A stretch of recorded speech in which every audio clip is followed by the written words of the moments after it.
Already uploaded है video पे, आप उसको भी देख डालिए। बहुत समय बड़ा वीडियो नहीं है, ज़्यादा से ज़्यादा 25 से 30 मिनट के बीच का है। 1.25 के स्पीड में देखेंगे तो और भी जल्दी वो फिनिश हो जाएगा। तो आप उसको देख लीजिए, आपको निश्चित तौर पर फ़ायदा होगा। चैनल पर नए हैं तो सब्सक्राइब करके बेल आइकन जरूर प्रेस कर लीजिएगा, ताकि वीडियो का नोटिफिकेशन आपको मिलता रहे, या जो भी जानकारी मैं आपको देना चाहूँ वो आप तक पहुँचती रहे। ठीक है, और इसकी PDF वगैरह चाहिए तो टेलीग्राम चैनल की लिंक दी हुई है, उसको ज्वाइन कर लीजिएगा आप। चलिए शुरू करते हैं। वीडियो को लाइक कीजिएगा, अगर पसंद आए तो वीडियो को लाइक कीजिएगा, शेयर कर दीजिएगा दोस्तों में अपने, ताकि लोगों को भी फ़ायदा पहुँचे। चलिए देखिए, मृतकों का टीला किसे कहा जाता है? मोहनजोदड़ो को, याद रखिएगा। है ऋग्वेद का प्रमुख देवता कौन? तो देखिए, ऋग्वेद में प्रमुख देवता के अनुसार अगर देखा जाए तो वैसे तो मतलब इंद्र को माना जाता था। इंद्र की ऋग्वेद में करीब 250 बार चर्चा की गई, करीब क्या 250 बार ही है। उसके बाद अग्नि, यानी कि चूंकि इसमें इंद्र नहीं है तो इसमें अग्नि है। अग्नि भी उस समय के प्रमुख देवता हुआ करते थे ऋग्वेद में। ठीक, तो ये चीज़ याद रखिएगा। महावीर का जन्म कहाँ हुआ था? तो आपको पता होगा कि वैशाली में। ये जो महावीर का जन्म है वो वैशाली में हुआ था। ठीक ठीक है, तो ये कुंडलग्राम लिखा हुआ कुंडलग्राम है, याद रखिएगा। दीवाने खैरात, दीवाने खैरात क्या था? ये फिरोज तुगलक ने एक शुरू किया था विभाग, ठीक है, जिसमें गरीबों को जो है वो कुछ दान वान किया जाता था, तो वो दीवाने खैरात याद रखिएगा। ठीक है, फिरोज शाह तुगलक। ये देखिए, इसको मकबरा और ये उनका जो स्थान है, सम्राट और मकबरा, मतलब उनके कहाँ पर है उनका मकबरा, वो देख लीजिए। देखिए, अगर आपको इस तरीके के प्रश्न में आप पहले देखिए कौन सा आपको आ रहा है, उसको पहले आप मिलाइए। यानी कि अगर आपको पता है कि अकबर का जो मकबरा है वो कहाँ है, सिकंदरा में है, तो सिकंदरा है, यानी कि आप अकबर का ही अगर आपको पता हो तो भी आपका आंसर आ जाएगा, यानी B का 4। और कुछ भी करने की जरूरत नहीं है, एलिमिनेशन मेथड यही होता है। आप एक देखिए, एक मिलाइए, अगर आपको मिल गया तो आंसर आपका देखिए आ गया। सभी मिलाने की जरूरत ही नहीं है, C पे टिक लगाइए, गोलक करिए और आगे बढ़िए। वह अंग्रेज जिसने सम्राट जहांगीर के दरबार में आकर भेंट किया था, तो वो सर थॉमस रो थे। ये आए थे उस समय करीब 1615 के आसपास आए थे ये, और जनवरी 2016 में इनका जो है इनकी मुलाकात हुई थी जहांगीर से, जनवरी 1616 में, सॉरी। ठीक है, और आया कब था ये? 1615 में आया था, मतलब एक साल जो भी है इधर उधर अपना घूमता रहा। फिर ये 1616 में जहांगीर से इसने मुलाकात की। अवध के जो अंतिम नवाब थे वो कौन थे? तो वाजिद अली शाह, ये अंतिम नवाब थे वहाँ के। और इसके बाद वो 1856 में जो है डलहौजी ने कुशासन का आरोप लगाया, जो उसकी जो डॉक्ट्राइन ऑफ लैप्सेस वाली जो नीति थी, ठीक है, व्यक्तिगत सिद्धांत था, उसके अंतर्गत जो है ये इसको शामिल कर लिया था अंग्रेजी शासन में। मेरे शरीर पर पड़ी एक एक लाठी की चोट ब्रिटिश साम्राज्य के ताबूत की एक एक कील सिद्ध होगी। कहने का मतलब ये है, पूछा गया है ये कि किसका वक्तव्य है, ये किस नेता ने कहा था? तो ये जो वक्तव्य है ये लाला लाजपत राय ने कहा था। और ये साइमन कमीशन जब आया था भारत में, साइमन कमीशन कब आया था भारत में? ये 1927 में आया था। ठीक है, तो 1927 में आया था। और उस समय इसका विरोध क्यों हो रहा था साइमन कमीशन का? साइमन कमीशन का विरोध इसलिए हो रहा था कि उसमें आया था वो भारत के जो भारत में जो नियम कानून संविधान ये सब बनाए गए थे, अंग्रेजों द्वारा ही बनाए गए थे। और जब 1919 का जो अधिनियम बना था उसमें ये कहा गया था कि 10 साल बाद एक कमीशन बिठाया जाएगा, और वो कमीशन तय करेगा कि क्या चीज़ें मतलब बेहतर हुई, क्या चीज़ें और बेहतर करना है, मतलब उस पर इस अधिनियम पे रिपोर्ट देना था उसको। तो ये पहली बात तो ये था कि 2 साल पहले ही इसको जो है गठित कर दिया गया कमीशन को। ठीक है, और दूसरी बात ये थी मेजर चीज़ कि इसको जो है किसी भी भारतीय को इसमें शामिल नहीं किया गया। इसमें सारे जो थे वो 7 सदस्य थे कुल मिलाकर, तो उसमें 7 के 7 सदस्य जो है वो ब्रिटिश थे। तो इसको वाइट्स मैन कमीशन भी कहा जाता है, तो वो भी है। ठीक है, याद रखिएगा ये। तो ये लाला लाजपत राय वही उसी विरोध में, जब विरोध प्रदर्शन हो रहा था तो अंग्रेजों ने लाठीचार्ज करवाया, और उसी लाठीचार्ज में बेचारे ये घायल हुए और इनकी मृत्यु भी हो गई। ठीक है, तो ये चीज़ याद रखिएगा, महत्वपूर्ण है। वो बहुत सारी जानकारी थी, मैंने सोचा आपको बता दूं, तो वो कई सारी चीज़ें आपको इकट्ठे पता चल जाएंगी। स्वतंत्रता प्राप्ति के समय भारतीय राष्ट्रीय कांग्रेस का अध्यक्ष कौन था? जेबी कृपलानी। ये कई बार पूछा भी गया है। करजन ने भारत का विभाजन कब किया था? भारत का विभाजन यानी बंगाल का विभाजन होना चाहिए, भारत का विभाजन कब नहीं होना चाहिए। यहाँ पे मतलब भारत का विभाजन इन द सेंस बंगाल विभाजन होना चाहिए। ठीक। पाक जल संधि भारत को किस देश से अलग करती है? तो जो पाक जल संधि है, अगर आप देखेंगे तो ऐसे ये मान लीजिए ये अपना इंडिया है, ठीक है, नीचे इधर का पार्ट, यहाँ पे ये श्रीलंका है, तो ये जो बीच वाला ये भाग है तो वो है जल संधि। ठीक है, तो ये हो गया, श्रीलंका को अलग करती है। उज्जैन किस नदी के तट पर है? तो क्षिप्रा नदी के तट पर है ये। जिम कार्बेट कहाँ पर है? जिम कार्बेट आपका उत्तराखंड में पड़ता है। एम्स्टर्डम की राजधानी क्या है? एम्स्टर्डम की राजधानी नहीं, एम्स्टर्डम किसकी राजधानी है? तो ये नीदरलैंड की है। इससे पहले वाले उसमें मैंने पूछा भी था आपसे, शायद कमेंट करने के लिए बोला था आपको मैंने। कौन सा पर्वत जो है वो यूरोप और एशिया को अलग करता है? तो वो यूराल पर्वत है। जीएसटी काउंसिल की अध्यक्षता कौन करता है? आपके वित्त मंत्री।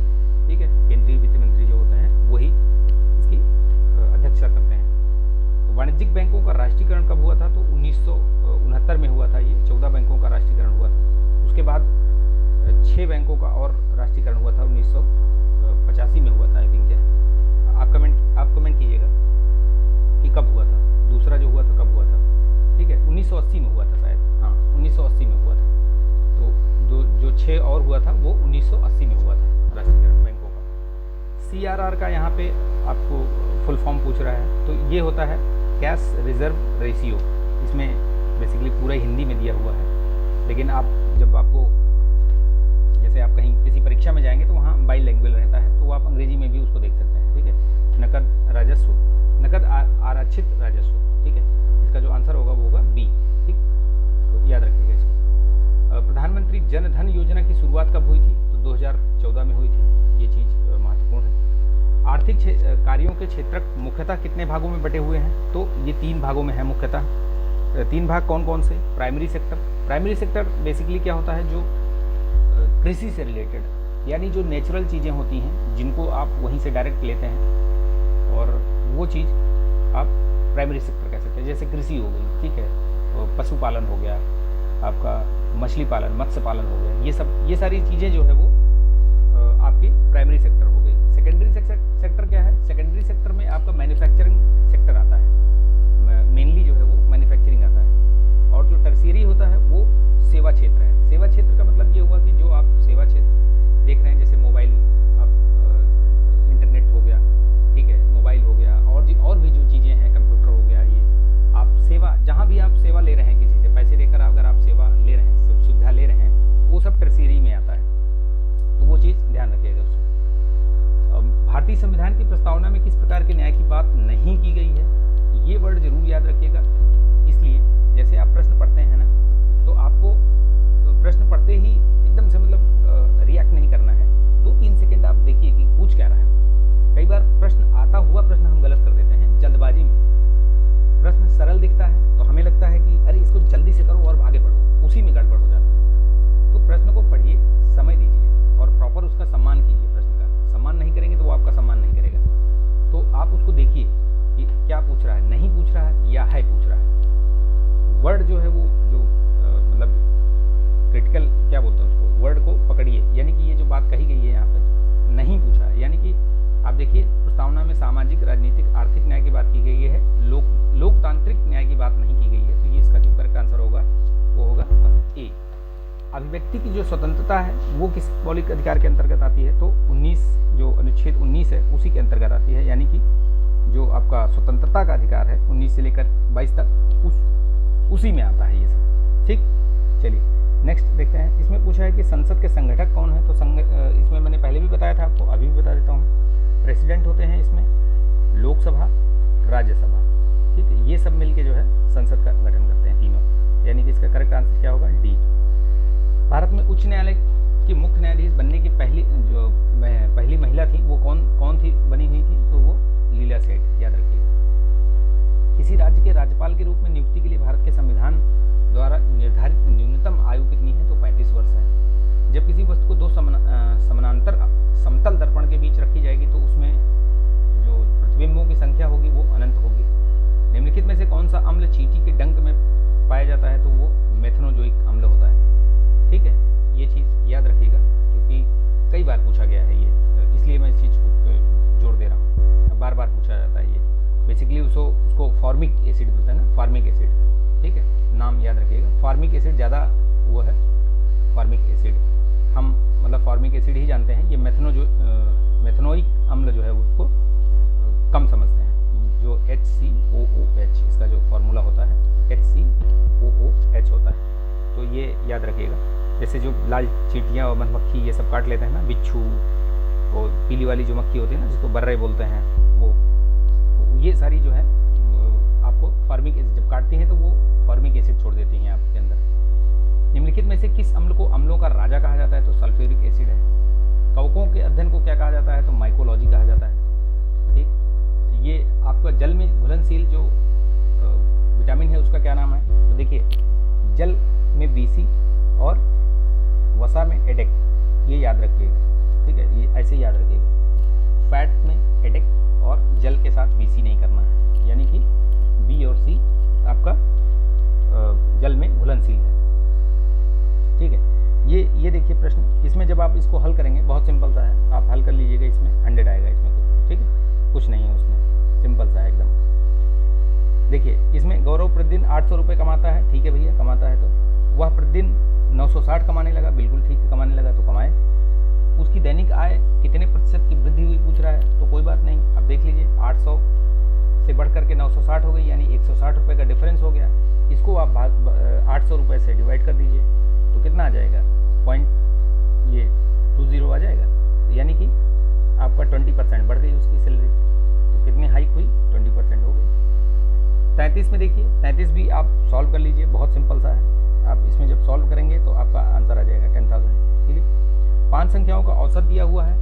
पहली संख्या शेष 4 संख्याओं के योग के 5वें हिस्से के बराबर है। कुछ नहीं है, जैसे जैसे बोलता जा रहा है वैसे वैसे आप करते जाइए। 5 संख्याओं का औसत निकाल लीजिए। फिर पहली संख्या जो 4 संख्याओं के योग के 5वें हिस्से के बराबर है, आप उसको उसके हिसाब से निकाल लीजिए। तो जब सॉल्व करेंगे इसको तो आपका करेक्ट आंसर आएगा 22। ठीक है, कुछ नहीं है, सिंपल सा है, एकदम सिंपल सा है, बहुत भारी भरकम कुछ भी नहीं है इसमें।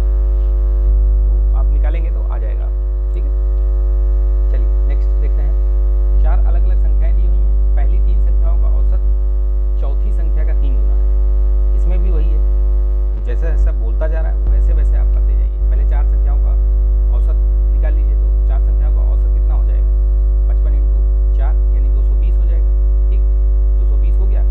अब बोल रहा है कि जो तीसरी 3 संख्याओं का औसत है वो चौथी का 3 गुना है, यानी कि चौथी संख्या अगर मान लीजिए x, तो जो 3 संख्याएं हैं उनका औसत कितना हो जाएगा? 3 गुना बोल रहा है, 3x हो जाएगा। अब वो 3 संख्याओं का योग निकाल लीजिए। ठीक है, तो पदों की संख्या और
बहुत सिंपल सा है। रानी अस्मित की पत्नी है, आदित्य रानी का पति है, रानी के ससुर रीना के इकलौती बेटी सिया के दादा हैं। तो जाहिर सी बात है कि वो एक दूसरे के भाई हैं, और अस्मित और आदित्य का जो संबंध है वो क्या होगा, वो भाई भाई होंगे वो दोनों। ठीक है, तो सिंपल सा है, आप उसको अपने ऊपर अप्लाई करिए तो आसानी से आप उस चीज़ को हल कर सकते हैं। देखिए इसमें भी वही है, 5 जनवरी 2011 को बृहस्पतिवार था, तो 1 जनवरी 2013 को, अब 5 जनवरी इधर का 4 दिन निकाल दीजिए आप, यानी कि 1 साल पूरा इधर बीत गया, तो कितना हुआ, 361 दिन इसमें हो गए। और 2012 में कितने दिन हुए, 2012 में 366 दिन। क्यों? क्योंकि वो लीप ईयर है। अब आप इसको जोड़ लीजिए, कितना आएगा ये, ठीक है, 7 to 7 आएगा, 7 to 7।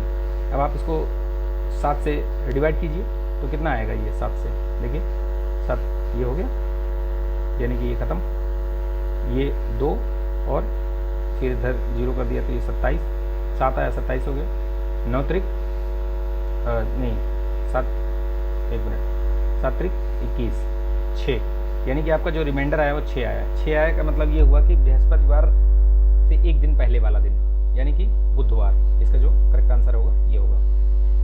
4 शब्द दिए गए हैं, देखिए इसमें से, तो भैया ये अंधा, बहरा, गूंगा तो एक चीज़ हो गया, बीवर अलग चीज़ हो गया, ठीक है, तो वही जो है उसमें ऑड वर्ड को बाहर निकाल दिया। भारत संयुक्त अरब अमीरात यूएई के बीच जो है वो व्यापक आर्थिक भागीदारी समझौता हुआ था, ये फरवरी मार्च में हुआ था, और इसके जो ये लागू कब से, वो 1 मई जो है 2022 से। बहुत महत्वपूर्ण, ध्यान दीजिएगा। देश के पहले अनाज आधारित एथेनॉल जो संयंत्र है उसकी स्थापना कहाँ, बिहार में पूर्णिया में।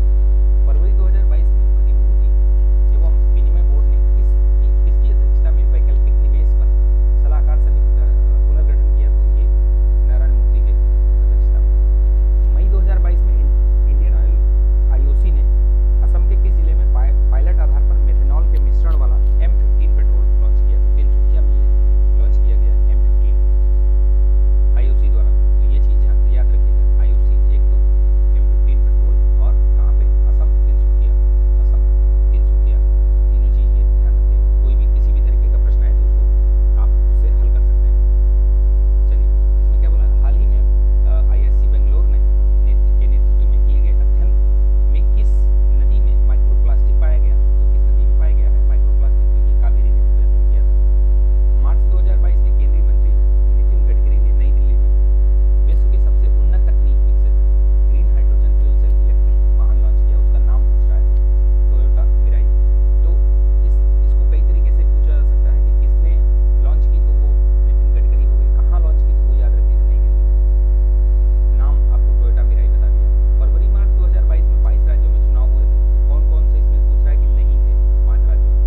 देखिए, गोवा था, उत्तराखंड भी था, पंजाब भी था, सिक्किम नहीं था, ठीक है, तो याद रखिएगा, सिक्किम नहीं था।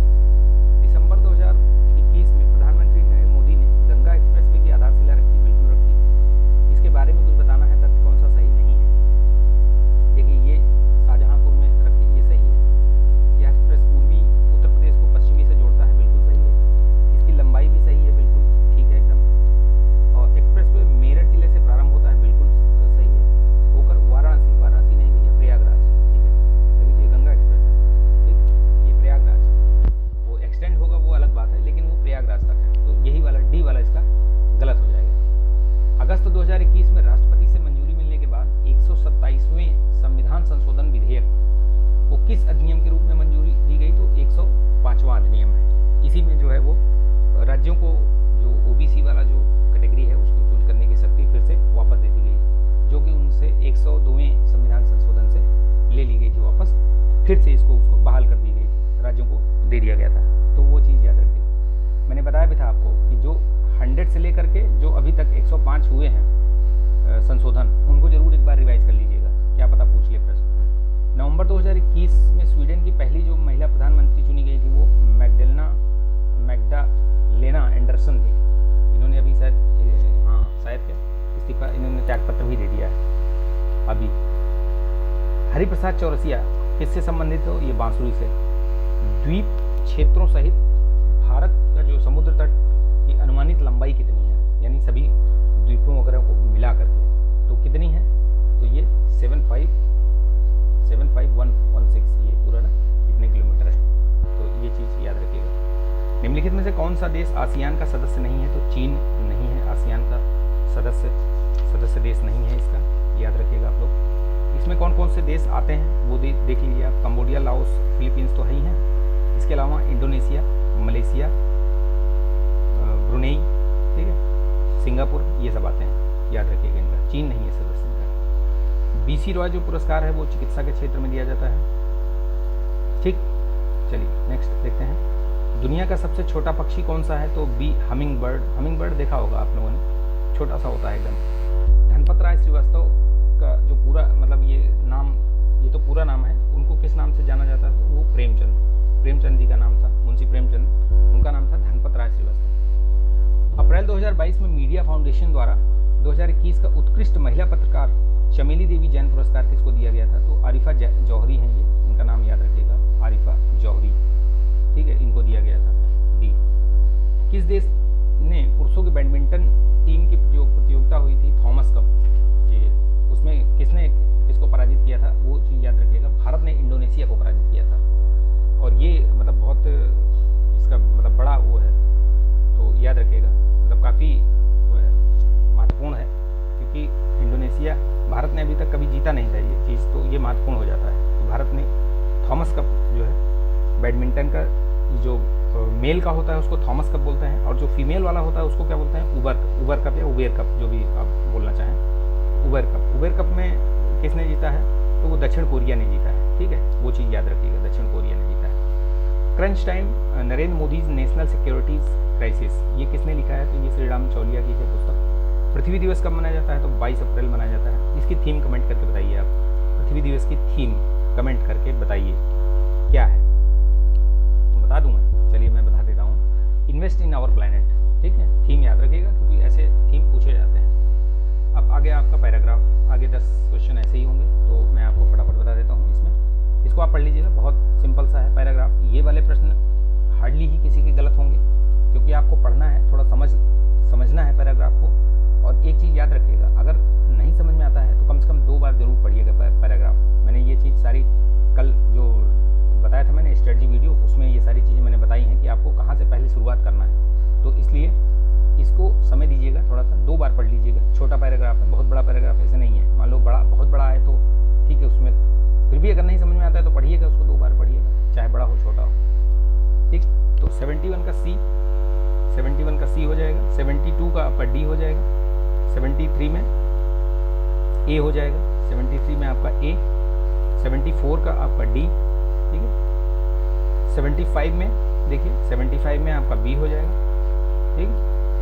ये आप ये पढ़िए, ये वाला भी पढ़ लीजिए, ये गांधी जी से संबंधित ये गद्यांश है, तो देखिए इसको पढ़ लीजिए, बहुत सही है, इसमें एकदम सिंपल सा है, ठीक। चलिए वीडियो को पॉज कर लिया, आपने पढ़ लिया, आगे देखिए उत्तर बता देता हूँ मैं आपको। 76 का ए, ठीक है, 77 का डी, 78 का आपका ए, 78 का ए, 79 का बी, और 80 का आपका क्या होगा? डी, ये वाला, ठीक। चलिए नेक्स्ट देखते हैं। हाँ ये देखिए, अब पैराग्राफ, ये जो आया आपका ग्राफ और तालिका, ये 2 मतलब 20 नंबर के ये बहुत महत्वपूर्ण पोर्शन है। ये 20 नंबर का मतलब होता है कि भाई आपने इसमें से अगर 18 क्वेश्चन भी सही कर दिए तो आपका बहुत अच्छा स्कोर हो जाएगा, ठीक है। और लोग 20 पूरा सही करके आएंगे, इसमें मुझे पता है, क्योंकि लोगों के अंदर बहुत कैलिबर है। ये बहुत मतलब सिंपल चीज़ है, बहुत भारी भरकम चीज़ नहीं है। कई एक आध प्रश्न ऐसा, इसी में एक आध चीज़ ऐसी होती है जिसमें बहुत ज़्यादा गुणा भाग करना पड़ता है, अदरवाइज सिंपल ही है। जैसा जैसा वो बोलता जाता है वैसे वैसे करते जाइए आप, तो आपको उन सभी प्रश्नों के उत्तर आराम से मिल जाएंगे। इसमें कोई मतलब ये है ही नहीं कि बहुत बड़ा मतलब रॉकेट साइंस, वैसा नहीं है इसमें, ठीक है। 81 का बी आप प्रैक्टिस कर लीजिएगा, ठीक है, प्रैक्टिस करेंगे तो आपको आसानी से सब कुछ समझ में आ जाएगा। नहीं समझ में आएगा तो बताइएगा, आप कमेंट कीजिएगा, आप लोग कमेंट भी नहीं करते हैं, तो मैं समझता हूँ कि आपको आता है। 82 का बी अगर आप कमेंट करेंगे तभी पता चलेगा, अदरवाइज नहीं कभी करेंगे तो मुझे लगेगा कि आपको आ रहा है, आपने इसको कर लिया है, और कर लीजिएगा। Practice makes a man perfect, ये चीज़ हमेशा ध्यान रखिएगा, ठीक है। 83 का ए, 84 का डी, 84 का डी, 85 का बी, 85 का आपका बी, ठीक है 22.8। ये भी देख लीजिए, इसमें भी वही है, इसमें सैकड़े में है ये सब, यहाँ पे लिखा हुआ है ना सैकड़े में छात्रों की संख्या, तो इसको भी ध्यान रखिएगा। आप करने जाएंगे इसको तो आराम से कर लेंगे। बी 1200, इसमें 87 का ए 2900, 88 का डी 600, 89 का सी 50, ठीक, 90 का ए आराम से आ जाएगा, इसमें कोई डाउट ही नहीं। अब आगे तालिका वाला भी सिंपल ही है, जैसे वो बोलता जाता है वैसे करते जाइए आप, ठीक है, कुछ भी एक्स्ट्रा करने की ज़रूरत नहीं है। 91 का बी, 92 का बी, 92 में भी आपका बी होगा, 93 का सी, 94 का ए, 95 का डी, 95 का कितना डी, ठीक है, 96 अब वही सेम इसमें भी है, परीक्षा में दिए हुए हैं, 7 छात्रों के दिए हुए हैं, विषय दिए हुए हैं, उनके प्राप्तांक दिए हुए हैं, पूर्णांक दिए हुए हैं, कितने में कितना मिला है आप बहुत आसानी से निकाल सकते हैं, कुछ भी नहीं है इसमें। 96 का डी, 97 का बी, 98 का बी, 99 का ए और 100 का सी, ठीक है। तो ये 100 प्रश्न मैंने आपको हल करवा दिए। आई होप कि आपको ये वीडियो अच्छा लगा होगा, पसंद आया होगा, तो लाइक कर दीजिएगा, दोस्तों में शेयर कीजिएगा इसको, ठीक है, और चैनल पर नए हैं तो सब्सक्राइब करके बेल आइकन जरूर प्रेस कर लीजिएगा, ठीक है। पढ़ते रहिए, रिवीजन करते रहिए, ऐसे मॉक टेस्ट अगर आपने लगा रखे हैं उनका रिवीजन कीजिए, उनमें जो गलत हुए हैं प्रश्न उनको जरूर देखिए, एक बार 2 बार, जाने से पहले यही सब चीज़ें की जाती हैं। करंट अफेयर्स की मैंने वीडियो दे रखी है, उस वीडियो को आप देखिए, वीडियो भी दे रखी, PDF दे रखी है, उस PDF को आप 1-2 बार रिवाइज कर लीजिए, आपका लगभग करंट सारा हो जाएगा उसमें से। और जो ये प्रश्न मैं करवा रहा हूँ इसमें भी करंट पोर्शन है, इसको भी देख लीजिएगा आप, ठीक है, तो आपका सारा चीज़ लगभग कवर हो जाएगा। चलिए मिलेंगे नेक्स्ट वीडियो में, तब तक के लिए आप ध्यान रखिएगा, स्वस्थ रहिए, मस्त रहिए, बिंदास रहिए। जय हिंद।